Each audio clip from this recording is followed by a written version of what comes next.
సంయుక్త ఆకార ఉపరితల వైశాల్యం రెండవ భాగం. మనం ఈరోజు ఈ పాఠంలో ఈ పెట్టె యొక్క ఉపరితల వైశాల్యాన్ని కనుక్కోబోతున్నాం. ఇది మా అమ్మాయి యొక్క చిన్న నగల పెట్టె.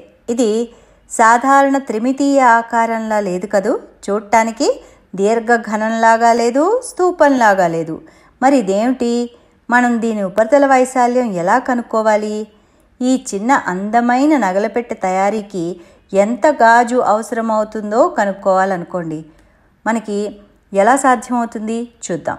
అసలు మనం ఎంత గాజు అవసరం అవుతుందో ఎలా కనుక్కోవాలి? అర్థం కావట్లేదా? జాగ్రత్తగా గమనించండి. ఇది ఏ ఆకారంలో ఉందో.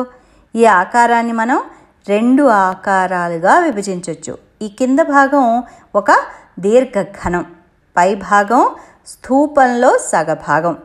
కాగితంపై గీసిన బొమ్మని గమనించండి. ఈ ప్రత్యేక ఉదాహరణలో ఉపరితల వైశాల్యం దీర్ఘఘనం యొక్క ఉపరితల వైశాల్యం. ఇక్కడ మనకి దీర్ఘఘనం యొక్క 5 తలాలు, 5 ముఖాలు మాత్రమే కనిపిస్తున్నాయి కాబట్టి వాటి వైశాల్యాలని మాత్రమే తీసుకోవాలి. ప్లస్ స్తూపం యొక్క వక్రతల వైశాల్యంలో సగం, ఎందుకంటే ఒక సగభాగం మాత్రమే కనిపిస్తోంది. ప్లస్ స్తూపం పై భాగ వైశాల్యంలో సగం, ప్లస్ స్తూపం అడుగు భాగంలో సగం. కాబట్టి ఈ పెట్టె యొక్క ఉపరితల వైశాల్యం ఏమవుతుంది?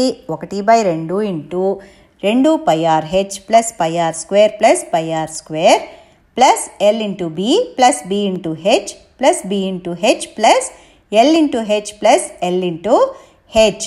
దీర్ఘఘనం పై భాగం కనిపించదు కాబట్టి దాని వైశాల్యం l ఇంటూ bని మనం కలపలేదు. కాబట్టి ఈ చిన్ని నగల పెట్టె యొక్క ఉపరితల వైశాల్యం ఇది. ఇక్కడ మనం తీసుకున్నది స్తూపం సంపూర్ణ తల వైశాల్యంలో సగాన్ని మరియు దీర్ఘఘనం యొక్క 5 తలాల వైశాల్యాన్ని తీసుకోవడం ద్వారా దీని ఉపరితల వైశాల్యం కనుక్కున్నాం.